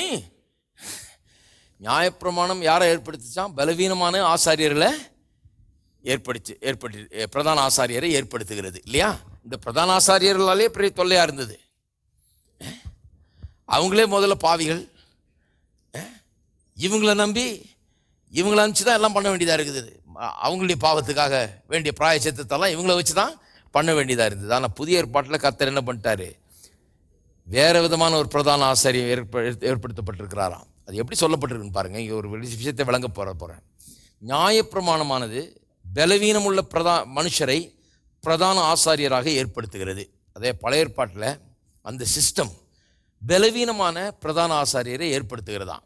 ஆனால் நியாயப்பிரமாணத்திற்கு பின்பு உண்டான ஆணையோட விளங்கிய வசனமோ, எல்லாரும் சொல்லுங்க, நியாயப்பிரமாணத்திற்கு பின்பு உண்டான ஆணையோட விளங்கின வசனமோ என்றென்றைக்கும் பூரணரான குமாரனை ஏற்படுத்துகிறது. இது ரொம்ப முக்கியம். என்ன ஆச்சா? அப்ப வந்து நியாயப்பிரமாணம் வந்து பலவீனமுள்ள பிரதான ஆசாரியரை தான் ஏற்படுத்த முடியும், வேற ஒன்றும் ஏற்படுத்த முடியாது. ஆனால் நியாயப்பிரமாணத்திற்கு பின்பு உண்டான ஆணையோட விளங்கிய வசனம் என்னது? ஆணையோட விளங்கிய வசனம், அதாவது நியாயப்பிரமாணத்துக்கு பின்பு உண்டான இந்த புதிய உடன்படிக்கையிலே ஏதோ ஒரு காரியம் சொல்லப்பட்டது, வசனிக்கப்பட்டது. ஆணையோட விளங்கிய கர்த்தர் கட்டளையிட்டு டிகிரி பண்ணி ஒரு ஆணையை ஏற்படுத்தி வசனித்திருக்கிறார் எதையோ. அந்த வசனம் யாரை ஏற்படுத்தி இருக்கிறது? பூரணரான குமாரனை ஏற்படுத்தி இருக்கிறது. பூரணரான குமாரனை மட்டுமல்ல, அதன் மூலமாக மிகவும் உயர்ந்த மகிமையுள்ள உன்னதமான ஒரு உடன்படிக்கையும் அந்த குமாரன் மட்டுமல்ல, அந்த குமாரனுடைய மற்ற சகோதரர்களையும் உண்டு பண்ணி இருக்கிறது. அந்த குமாரரை போலவே அநேக குமாரரையும் ஏற்படுத்தி இருக்கிறது. அதான் சொல்ல இருக்கிறேன். அந்த ஆணை எங்க இருக்குது? அந்த ஆணையை கொஞ்சம் பார்ப்போம். நியாயப்பிரமாணத்துக்கு பின்பு வந்த ஆணையோட விளங்கிய வசனம் அது எதை சொல்லி இருக்கிறது? திருப்போம் எபிரேயர் 1ஆம் அதிகாரம், கடகடன் முடிப்போம். பூர்வ காலங்களில் பங்கு பங்காகவும் வகை வகையாகவும் 1ஆம் வசனத்திலிருந்து தீர்க்கதரிசிகள் மூலமாய் பிதாக்களுக்கு திருவுளம் பற்றின தேவன் இந்த கடைசி நாட்களில் குமாரன் மூலமாய் நமக்கு திருவுளம் பற்றினார். எல்லாம் இப்போ இயேசுவில் தான் நிற்கிது பாருங்க. எல்லாம் எப்படியோ பேசினார் தேவன் கடந்த காலங்களில், இப்போ குமாரன் மூலமாய் பேசுகிறாராம். சொல்லியிருக்குது, இவரை சர்வத்துக்கும் சுதந்திரவாளியாக நியமித்தார், இவரை கொண்டு உலகங்களையும் உண்டாக்கினார். அவர் சுதந்திரவாளி, நாமெல்லாம் யாரு? உடன் சுதந்திரர் இல்லையா? எல்லாத்தையும் அவருக்குள்ள வச்சுட்டாரு. ஆதாமுக்குள்ள வச்சுதான் அவன் தொலைச்சு போட்டான். ஹலோ, ஆதாமுக்குள்ள வச்சாருங்க, அவன் இன்னசென்ட் மேனு. இவர் இன்னசென்ட் மேன் இல்லை, இவர் தேவன். பாவமே செய்ய முடியாது, விழவே முடியாது, தோல்வி அடையவே முடியாது, ஒண்ணுமே பண்ண முடியாது. அப்பேற்பட்ட ஒருவருக்குள்ளே இன்றைக்கு வைக்கப்பட்டிருக்கிறது. ஒரு இன்னசென்ட் ஆளுக்குள்ள வச்சா அவன் இன்னசென்டா இருக்கிறவன் பாவமாயிடலாம், இன்னசென்டா இருக்கிறவன் பாவி ஆயிடலாம், இன்னசென்டா இருக்கிறவன் பாவத்தில் விழுந்துடக்கூடிய வாய்ப்பு இருக்கிறது. இன்னசென்ட் மேன் போதாது, ஒரு தெய்வீக மனுஷன் அவசியமா இருந்தது. இன்றைக்கு இயேசு கிறிஸ்துவுக்குள்ள பத்திரமா வச்சுட்டார். அதனால்தான் எபேசியர் 1:3 சொல்லப்பட்டிருக்கிறது, He has blessed us with all spiritual blessings in Christ Jesus. தேவன் நம்மை சகல விதமான ஆவிக்குரிய ஆசீர்வாதங்களாலும் எங்க ஆசீர்வதிச்சிருக்கிறார்? கிறிஸ்து இயேசுக்குள்ளாக ஆசீர்வதிச்சிருக்கிறார். எல்லாத்தையும் அவருக்குள்ள வச்சுட்டார், நம்ம தூக்கி அவருக்குள்ள வைத்து விட்டார்.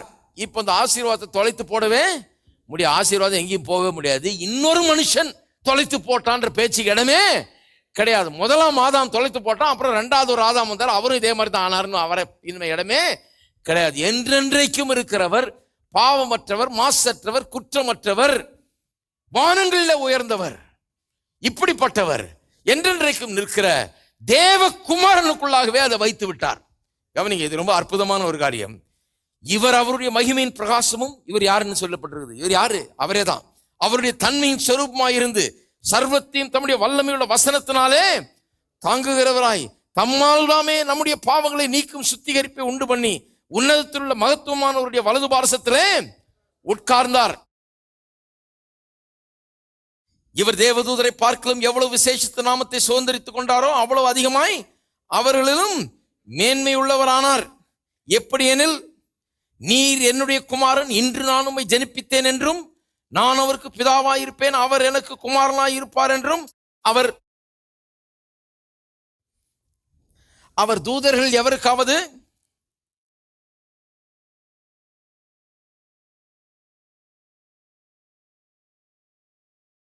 நான் அவருக்கு பிதாவாயிருப்பேன், அவர் எனக்கு குமாரனாய் இருப்பார் என்றும் அவர் தூதர்கள் யாருக்காவது எப்போதாயிலும் சொன்னதுண்டோ? மேலும் தமது முதற்பேரானவரை உலகத்தில் பிரவேசிக்க செய்த போது தேவதூதர் யாவரும் அவரை தொழுது கொள்ள கடவர்கள் என்றார். கவனிங்க, பல காரியங்களுக்கு சொல்லப்பட்டிருக்கு. ஒன்று, தேவதூதரை பார்க்கலும் எவ்வளவு விசேஷ நாமத்தை சுதந்திரித்துக் கொண்டார் இவர் இயேசு என்று சொல்லப்பட்டிருக்கு 4ஆம் வசனத்தில். எப்போ சுதந்திரித்துக் கொண்டாராம்? இயேசு தேவன் அவரை பார்த்து, நீர் என்னுடைய குமாரன், இன்று நான் உம்மை ஜனிப்பித்தேன் என்று சொன்னபோது. இது பிறப்பை குறிக்கல, இது எதை குறிக்குது? உயிரோடு எழுந்தாரே அன்றைக்கு சொல்லப்பட்டதை குறிக்கிறது. உயிரோடு எழுந்தபோது தேவன் என்ன சொன்னாராம்? இன்று நான் உம்மை ஜனிப்பித்தேன், நீர் என்னுடைய குமாரன், இன்று நான் உம்மை ஜனிப்பித்தேன் என்று சொன்னாராம். அப்போஸ்தலர் நடபடிகளில் வாசிக்கிறோம், அதை 13ஆம் அதிகாரத்தில் அதை குறித்து வாசிக்கிறோம். உயிர்த்தெழுந்த நாளிலே சங்கீதக்காரன் ஏற்கனவே சொல்லியிருக்கான், அதை சொல்றாரு அவர். இன்று நான் உன்னை ஜனிப்பித்தேன், நீர் என்னுடைய குமாரன் என்று இயேசுவுக்கு சொன்னாராம். அதாவது கல்வாரி சிலுவையிலே பாவமாகி விட்டார் இயேசு. பாவமாகி அப்படியே சாகுறாரு. அப்படியே செத்து பாதாளம் வரைக்கும் போய் அங்கே பிசாசை வென்று மேலே வர்றாரு, அங்கே உயிரோடு எழும்புகிறாரு. அப்ப பாவமானது நிமித்தமாக முகத்தை தேவன் திருப்பி கொண்டாரு. இப்பொழுது அவர் உயிரோடு எழுப்பின போது முகத்தை திரும்பவும் அவரை திரும்ப பார்த்து குமாரன் என்று அங்கீகரித்து என்ன சொல்றாரு? நீர் என்னுடைய குமாரன் என்று சொல்றாரு. அதுதான் அங்கே நடந்தது. அதனுடைய சாராம்சம் அவ்வளவுதான். அப்புறம் உலகத்தில் பிரவேசித்த போது, அதாவது குழந்தைய பிறந்த போது, உலகத்தில் பிறந்த போது தேவதூதர் யாரும் தொழுது கொள்ள கடவுள் என்றார். இப்போ 7ஆம் வசனம், தேவதூதரை குறித்தோ தம்முடைய தூதர்களை காற்றாகவும் தம்முடைய ஊழியக்காரரை அக்கினி ஜுவாலிகளாகவும் செய்கிறார் என்று சொல்லி இருக்கிறது. அதாவது தேவதூதர்களை குறித்து எப்படி சொல்லப்பட்டிருக்குது? தூதர்களை காற்றாகவும் தம்முடைய ஊழியக்காரன்னா யாரு? தேவதூதர்களை அக்கினி ஜுவாலைகளாகவும் செய்கிறார் என்று சொல்லி இருக்கிறது. குமாரனை நோக்கி, குமாரனை பற்றி என்ன சொல்றாரு? தேவதூதரை குறித்து என்ன சொல்றாரு? குமாரனை குறித்து என்ன சொல்றாருன்னு கவனிங்க. குமாரனை நோக்கி, தேவனே உம்முடைய சிங்காசனம் என்றென்றைக்கும் உள்ளது, உம்முடைய ராஜ்யத்தின் செங்கோல் நீதியுள்ள செங்கோலாய் இருக்கிறது. நீர் நீதியை விரும்பி அக்கிரமத்தை வெறுத்திருக்கிறீர். ஆதலால் தேவனே, உம்முடைய தேவன் உமது தோழரை பார்க்கலும் ஆனந்த தைலத்தினால் அபிஷேகம் பண்ணினார் என்றும். பாருங்க, அவர் தேவன். அவரை பார்த்து தேவனே என்ன சொல்றார்? தேவனே என்று சொல்லுகிறார். கர்த்தாவே, நீர் ஆதியிலே பூமியை அஸ்திபாரப்படுத்தினீர். வானங்கள் உம்முடைய கரத்தின் கிரியைகளாய் இருக்கிறது. அவைகள் அழிந்து போம், நீரோ நிலைத்திருப்பீர். அவைகள் எல்லாம் வஸ்திரம் போல் பழமையாய்ப்போம், ஒரு சால்வை போல் அவைகளை சுருட்டுவீர், அப்பொழுது மாறிப்போம். நீரோ மாறாதவராயிருக்கிறீர். இயேசுவை குறித்து யார் சொல்றது? இதெல்லாம் குமாரனை நோக்கி யார் சொல்றது? தேவன் சொல்றாரு. தேவன் பார்த்து குமாரனை பார்த்து தேவனே அப்படின்னு சொல்லிட்டு இதெல்லாம் சொல்றாராம். என்னெல்லாம் சொல்றாரு? உம்முடைய ராஜ்யத்தின் செங்கோல் நீதி உள்ள செங்கோலாய் இருக்கிறது. உம்முடைய தோழரை பார்க்கலும் ஆனந்த தைலத்தினால் அபிஷேகம் பண்ணியிருக்கிறாரு. பூமியை அஸ்திபாரப்படுத்தினீர், வானங்களும் உடைய கரத்தின் கிரியைகளாக இருக்கிறது, அவைகள் அழிந்து போகும், நீரோ நிலைத்திருப்பீர். அவைகளெல்லாம் வஸ்திரம் போல் பழமையாய் போகும், நீ ஒரு சால்வை போல அவைகளை சுருட்டுவீர், அப்பொழுது மாறிப்போம். நீரோ மாறாதவராய் இருக்கிறீர், உம்முடைய ஆண்டுகள் முடிந்து போவதில்லை என்றும் சொல்லி இருக்கிறது. 7ஆம் அதிகாரத்தில் 28ஆம் வசனத்தில் நியாயப்பிரமாணத்திற்கு பின்பு உண்டான ஆணையோடே விளங்கிய வசனம் குமாரனை ஏற்படுத்தினது, பூரணரான குமாரனை ஏற்படுத்தினதுன்னு சொல்லியிருக்க. அந்த ஆணையோட விளங்கின வசனம் எதுன்னு சொல்றேன், அதுதான் இது. ஆணையோட விளங்கின வசனம் பூரணராகிய குமாரனை ஏற்படுத்தினது என்று சொல்லப்பட்டிருக்கிறது. பூமியில மனுஷனாய் வந்தார், பாவமானார், கல்வாரி சிலுவையிலே சாபமானார், பாதாளம் வரைக்கும் சென்றார், தேவன் தம்முடைய முகத்தை கூட திருப்பி கொண்டார், அவரை பார்க்க கூட மாட்டாரு. பாவத்தை நோக்கி பார்க்காத சுத்த கண்ணராகிய தேவன் தம்முடைய குமாரனையே அவர் அங்கீகரிக்கவில்லை, பார்க்க மாட்டேன்ட்டாரு. ஆனால் உயிரோட எழுப்பின நாளிலே அவரை பார்த்து இதை சொல்லுகிறார், மறுபடியும் நீர் என்னுடைய குமாரன், இன்று நான் உம்மை ஜெனிப்பித்தேன் என்று சொன்னது மாத்திரமல்ல, அதை சொன்னது மாத்திரமல்ல, வேற என்ன சொல்றாரு, உம்முடைய ராஜ்யம் என்றென்றைக்கும் உள்ளது, உம்முடைய ராஜ்யத்தின் செங்கோல் நீதி உள்ள செங்கோலாய் இருக்கிறதுன்னு ஒரு பெரிய வசனத்தையே பேசுகிறாரு. அதைத்தான் சொல்லி இருக்கிறது. நியாயப்பிரமாணத்திற்கு பின்பு உண்டான ஆணையோட விளங்கின வசனம் பூரணரான குமாரனை ஏற்படுத்துகிறது. அப்ப பாருங்க, இந்த உடன்படிக்கையில தேவன் ஒரு மனிதனை தன்னுடைய குமாரனையும் மனிதனாக்கி இப்ப அவர் மனிதன் இல்லைன்னு சொல்ல முடியாது. இன்னைக்கும் வேதம் சொல்லுகிறது, பவுல் இன்னொரு இடத்துல சொல்லுகிறார், தேவனுடைய வலது பாரத்தில் ஒரு மனிதன் வீற்று இருக்கிறாராம். தேவனா இருக்கிற மனிதன் வீற்று இருக்கிறாரு.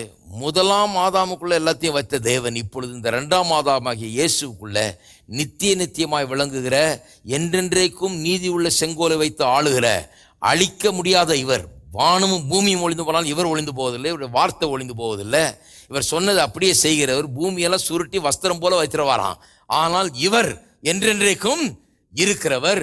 புதிய உடன்படிக்கையை எங்க வச்சிட்டாரு, இவருக்குள்ள வைத்து விட்டார். இருக்கீங்களா? இதுதான் பாருங்க ஆணையோட விளங்கின வசனம். அப்ப சொல்லிட்டார், பேசிட்டாரு. ஆணை ஒரு வசனம், ஆணையிட்டு பேசிட்டாரு. அதுல குமாரனை ஏற்படுத்தி வைத்து விட்டார்.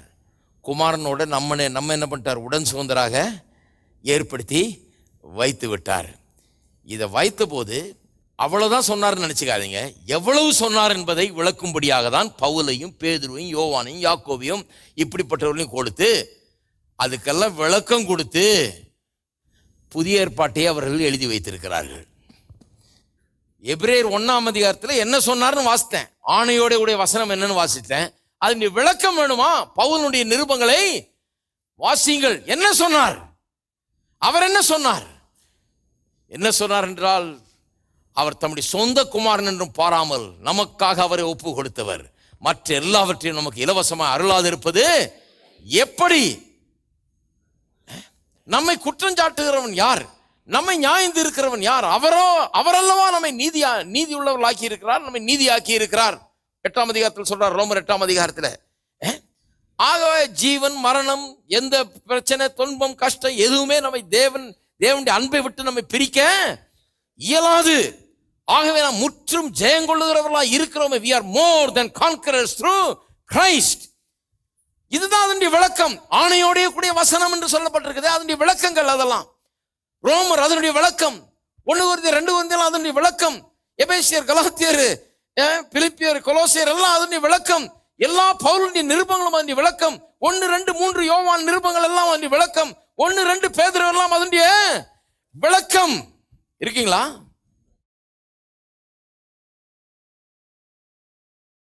அதுதான் யோவான் சொல்லுகிறார், if you confess your since, பாவம் செஞ்சா பாவத்தை அறிக்கை செய்தீர்களானால் அதெல்லாம் சுத்திகரித்து கழுவ அவர் வல்லவராக இருக்கிறார். இதனுடைய விளக்கம் அது. அவர் வல்லவராக இருக்கிறார், நல்லவராக இருக்கிறார், மாறாதவராக இருக்கிறார், என்றென்றைக்கும் இருக்கிறார், அவர் மாறவே மாட்டார்.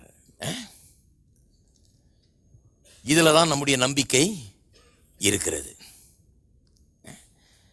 நிறைய வசனங்களை வாசிக்கணும், டைம் இல்லை. சிலதை மட்டும் வாசிக்கிற பாருங்க, கடகடன்னு வாசிக்கிற பாருங்க. இதனுடைய இம்ப்ளிகேஷன் என்ன, இதனுடைய விளைவு என்ன என்பதை கொஞ்சம் நாம் பார்க்க வேண்டும். 2ஆம் அதிகாரத்தில், ஆகையால் நாம் கேட்டவைகளை விட்டு விலகாதபடிக்கு அவைகளை மிகுந்த ஜாக்கிரதையாக கவனிக்க வேண்டும். ஏனெனில் தேவதூதர் மூலமாய் சொல்லப்பட்ட வசனத்துக்கு விரோதமாக எந்த செய்கைக்கும் கீழ்ப்படியாமைக்கும் நீதியான தண்டனை வரத்தக்கதாக அவருடைய வசனம் உறுதிப்பட்டிருக்க. பழைய ஏற்பாட்டை பற்றி சொல்லியிருக்குது. அங்கே தேவதூதர்கள் பேசினார்கள், தேவனுடைய வார்த்தையை கொண்டு வந்து, அதுக்கே அவ்வளோ பெரிய மரியாதை. அதே கவனமாக கவனிக்கணும். இப்போ முதலாவது கர்த்தர் மூலமாக அறிவிக்கப்பட்டு பின்பு அவரிடத்தில் கேட்டவர்களாலே நமக்கு உறுதியாக்கப்பட்டதும். இப்போ எதை பற்றி சொல்லப்பட்டிருக்குது? இந்த புதிய உடன்படிக்கை. முதல்ல கர்த்தரே வந்து அதை அறிவிச்சாரு, பிறகு அவரிடத்தில் கேட்டவர்கள் அப்போஸ்தலர்கள் நமக்கு உறுதியாக்கப்பட்டதும், அவர்களால் நமக்கு உறுதியாக்கப்பட்டதும், அடையாளங்களாலும் அற்புதங்களாலும் பலவிதமான பலத்த செய்கைகளினாலும் தம்முடைய சித்தத்தின்படி பகிர்ந்து கொடுத்த பரிசுத்த ஆவியின் வரங்களாலும் தேவன் தாமே சாட்சி கொடுத்ததுமாயிருக்கிற இவ்வளவு பெரிதான ரட்சிப்பை குறித்து நாம் கவலையற்றிருப்போமானால் தண்டனைக்கு எப்படி தப்பித்துக் கொள்வோம். 10ஆம் வசனம், ஏனெனில் எல்லாத்தையும் நீங்க வாசிங்க, அப்புறமா எபிரேயர் நிருபத்திய இந்த லைட்ல வாசிங்க, எல்லாம் இந்த வெளிச்சத்துல வாசிங்க, எல்லாம் சரியா வழங்கிக்கும் பாருங்க. ஏனென்றால் தமக்காகவும் தம்மாலே சகலத்தையும் உண்டாக்கினவர் அநேகம் பிள்ளைகளை, எல்லாம் சொல்லுங்க, அநேகம் பிள்ளைகளை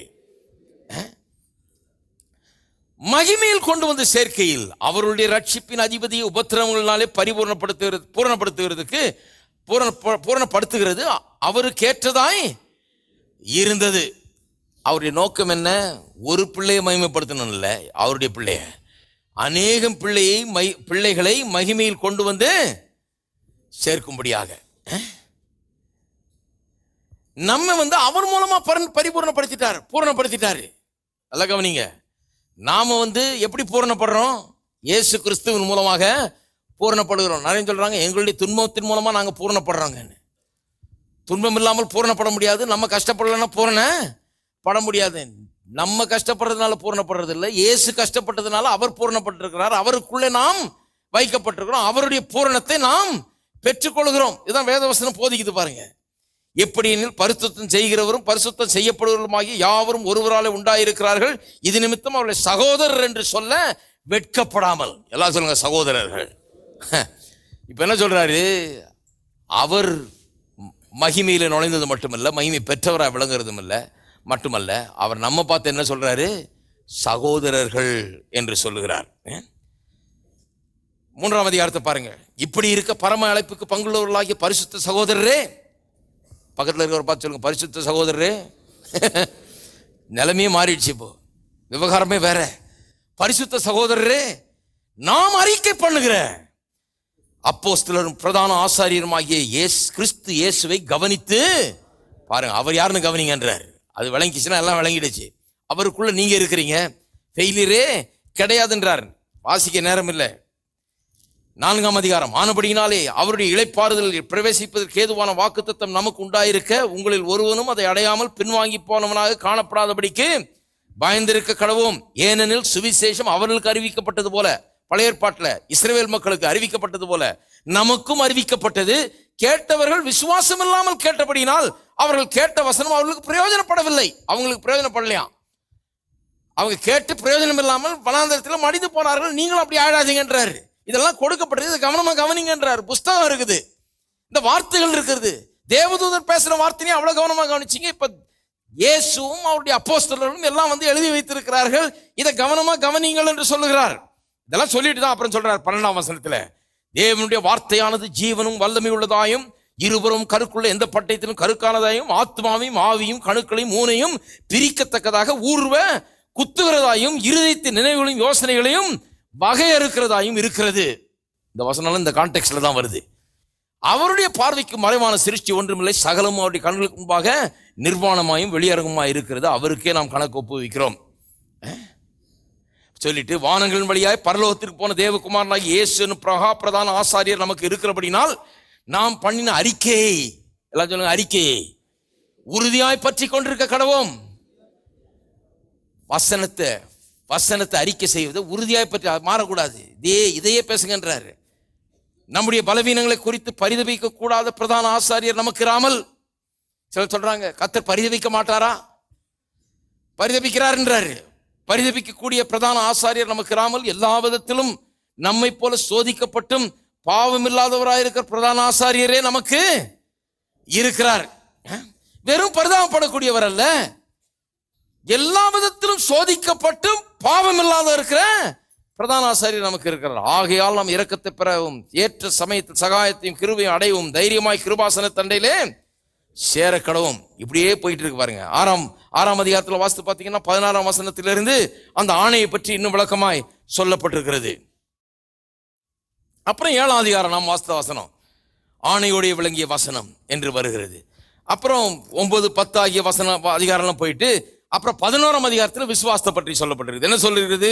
விசுவாசத்தினாலே ஆபேல் என்ன பண்ணான், விசுவாசத்தினாலே ஏனோக்கு என்ன பண்ணான், விசுவாசத்தினாலே நோவா என்ன பண்ணான், விசுவாசத்தினாலே ஆபிரகாம் என்ன பண்ணான்.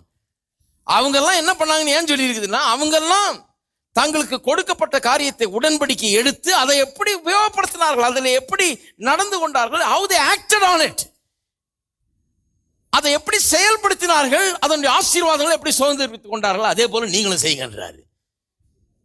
இருக்கீங்களா? அப்ப எவ்வளவு பெரிய ஆட்களை நாம இருக்கிறோம் பாருங்க. கொஞ்சம் யோசித்து பாருங்கள்.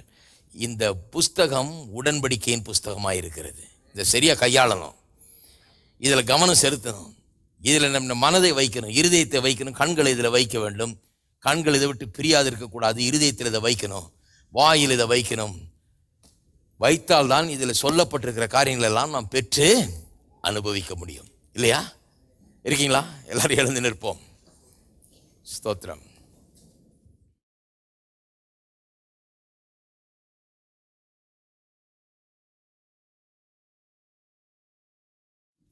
பிரச்சனைகளை சந்திக்கும் போது என்னத்தை எடுத்து வைக்கணும்? பிரச்சனையை எடுத்து மனதில் வைக்கக்கூடாது. எதை வைக்கணும்? உடன்படிக்கையின். நான் யாரு? உடன்படிக்கையின் பிள்ளை. எனக்கு என்ன இருக்குது? உடன்படிக்கையின் வாக்கு தத்தங்கள் இருக்கிறது. என்னை பலப்படுத்துகிற கிறிஸ்துவனால எனக்கு எல்லாவற்றையும் செய்ய நான் யாரு? முற்றும் ஜெயங்கொள்ளுகிறவன் நான். இல்லையா? If God is for me, who can be against me? இந்த வார்த்தையில உடனே இது வளர்ந்துடணும் உள்ள. இந்த வார்த்தைகளை எடுத்து உள்ளத்திலே வைக்கணும். வியாதியா இருக்கும்போது அவருடைய தழும்புகளால் நீங்கள் குணமானீர்களே, அதை எடுத்துடணும் உடனே. அதுக்கு தான் இது எழுதியிருக்குது, அதுக்கு தான் இந்த புஸ்தகம். உடனே எடுத்துடணும், அதை கையாளணும். இந்த வசனத்தை எடுத்து கையாள வேண்டும், எடுத்து உள்ளத்தில் வைக்க வேண்டும். தேவைகள் இருக்கும்போது என்னுடைய தேவைகளெல்லாம் அவர் தம்முடைய மகிமையின் ஐஸ்வரியத்தினாலே நிறைவாக்குகிறார்ன்றதை எடுத்துடணும். எடுத்து அதை என்ன பண்ணணும்? உள்ள வைக்கணும், இருதயத்தில் வைக்கணும், வாயில வைக்க வேண்டும். இதுதான் விஷயம். வசனத்தை கையாள தெரியணும், பழக்கம் உள்ளவர்களாக இருக்க வேண்டும். எல்லாரும் கரங்களை உயர்த்தி கர்த்தரை துதிப்போம். ஸ்தோத்திரம். பிதாவே துதிக்கிறோம், ஸ்தோத்தரிக்கிறோம். இந்த காலை வேளையிலும் ஆராதிக்கிறோம் கர்த்தாவே. எப்பேற்பட்ட ஒரு உடன்படிக்கை ஏற்படுத்தி அதோடு வாக்கு தத்தங்களை கொடுத்து அதுக்கு விளக்கங்களை கொடுக்கும்படியாக பவுலையும் பேதுருவையும் யோவானையும் போன்றவர்களை அழைத்து அவர்கள் வாயின் மூலமாக அந்த உடன்படிக்கையின் விரிவாக்கத்தை கொடுத்து புஸ்தகமாக எங்கள் கையில் கொடுத்து இந்த உடன்படிக்கையின் புஸ்தகத்துக்காக உமக்கு ஸ்தோத்திரம் கர்த்தாவே. இந்த புஸ்தகம் வாயை விட்டு பிரியாது இருப்பதாக என்று சொல்லி இருக்குது. இந்த புஸ்தகத்தை நாங்கள் எடுத்துக்கொள்கிறோம். இந்த வேத வசனங்கள் எங்கள் இருதயத்தில் வாயிலும் எங்கள் கண்களுக்கு முன்பதாக இருப்பதாக.